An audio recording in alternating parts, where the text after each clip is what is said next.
नमस्कार, मीडिया हलचल देख रहे हैं आप और मैं हूं आपके साथ हिमांशु यादव। उत्तर प्रदेश के मुख्यमंत्री योगी आदित्यनाथ का वो दावा आपको याद होगा जिसमें वो कहते थे कि अपराधी या तो उत्तर प्रदेश छोड़कर चले गए हैं या परलोक सिधार गए हैं, यानी कि उनका इंतकाल हो गया, उनकी मौत हो गई क्योंकि पुलिस ने उन्हें एनकाउंटर में अपना शिकार बना लिया है।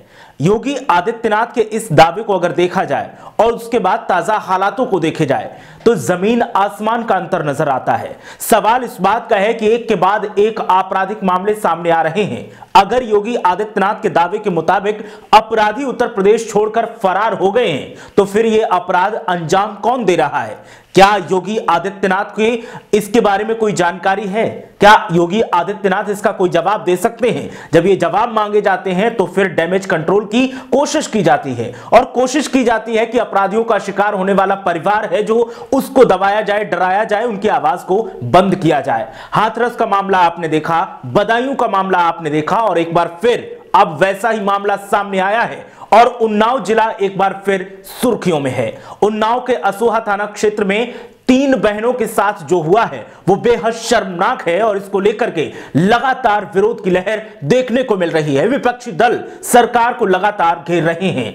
उन्नाव में जो हुआ वो एक सवाल पैदा करता है। सवाल इस बात का कि प्रदेश की सरकार क्या फेल होती दिखाई दे रही है। उन्नाव में जो हुआ 3 बहनों के साथ, उनमें 2 की मौत हो गई है और एक जिंदगी मौत के बीच अस्पताल में झूल रही है। लेकिन पुलिस, जनप्रतिनिधि और सरकार इस पर जवाब देने के बजाय आरोप लग रहे हैं सरकार पर कि सरकार पीड़ित परिवार की आवाज दबाने की कोशिश कर रही है।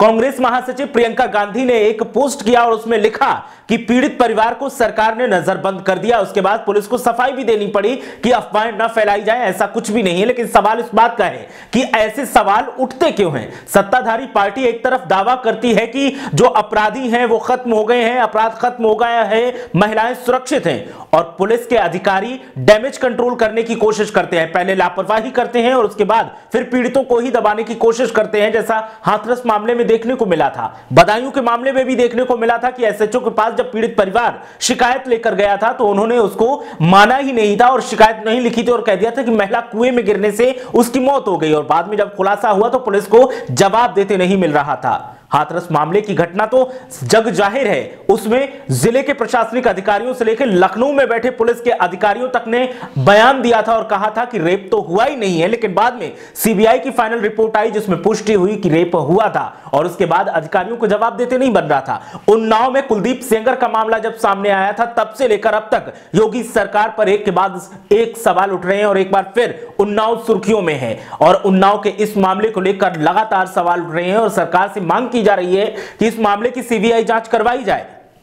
इसी बीच खबर यह भी है कि पीड़ित परिवार को थाने में बिठाया गया, जिसके बाद गांव के लोगों ने थाने को घेर लिया और मांग की कि पीड़ित परिवार को थाने से बाहर किया जाए, उनकी सुरक्षा दी जाए, लेकिन उन्हें नजरबंद न किया जाए और उन्हें इंसाफ दिया जाए। पीड़ित परिवार ने भी मांग की है कि सीबीआई जांच इस मामले की भी करवाई जाए और दूध का दूध, पानी का पानी होना चाहिए। वहीं प्रारंभिक पोस्टमार्टम रिपोर्ट जो सामने आई है उसमें पुष्टि हुई है इस बात की कि जो लड़कियां मृत पाई गई हैं उनके शरीर में कुछ जहरीला पदार्थ मिला है, जिसके आधार पर अब आगे जांच बढ़ाई जा रही है। लेकिन सवाल इस बात का है कि 3 लड़कियां घर से जानवरों के लिए चारा लेने के लिए निकलती हैं और शाम को उनमें से 2 की मौत हो जाती है और 2 का मृत शरीर घर वापस लौटता है और एक अस्पताल सीधे चली जाती है।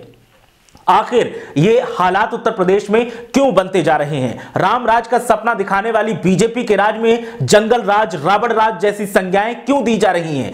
आखिर विपक्ष को गलत साबित करने की बजाय बीजेपी खुद को गलत क्यों साबित कर रही है? ये तमाम सवाल इस मामले के बाद उठ रहे हैं और सवाल इस बात का भी है कि एक संत के हाथ में प्रदेश की सत्ता को आवाम ने यह सोचकर सौंपा था कि संत समाज जो होता है वो एक नई दिशा देता है, लोगों की हर उम्मीद पर खरा उतरता है। लेकिन यहां जिस संत को यह सत्ता सौंपी गई वो संत अपने शासन में फेल दिखाई दे रहा है, ऐसा विपक्षी दलों का आरोप है। उन्नाव मामले में जो भी देखने को मिल रहा है, जिस तरीके की बयानबाजी आ रही है सामने, वो भी बेहद शर्मनाक है और विपक्ष इस पर सक्रिय हो गया है और विपक्षी दलों के नेताओं का साफ तौर पर कहना है कि योगी आदित्यनाथ को इस पर जवाब देना चाहिए और उनसे कुर्सी नहीं संभल रही है तो उन्हें इस्तीफा दे देना चाहिए। साथ ही त्रिस्तरीय पंचायत चुनाव भी आ रहे हैं, ऐसे में विपक्ष इस मामले को लेकर जमकर जमकर राजनीतिक तूल दे रहा है, जो कि सही नहीं है। विपक्ष को भी कुछ चीजों का मर्म समझना चाहिए और जिस तरीके से मामले को उछाला जा रहा है उस तरीके से पीड़ित परिवार की भावनाओं को भी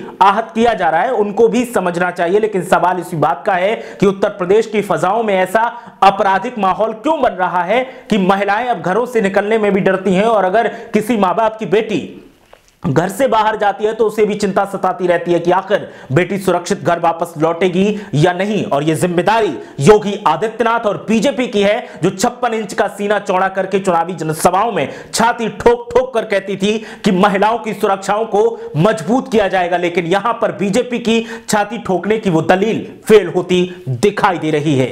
हमारी यह खबर आपको कैसी लगी हमें कमेंट करके बताइए। वीडियो को लाइक कीजिए, शेयर कीजिए। वीडियो अगर फेसबुक पर देख रहे हैं तो हमारे फेसबुक पेज को लाइक कीजिए और फॉलो कीजिए।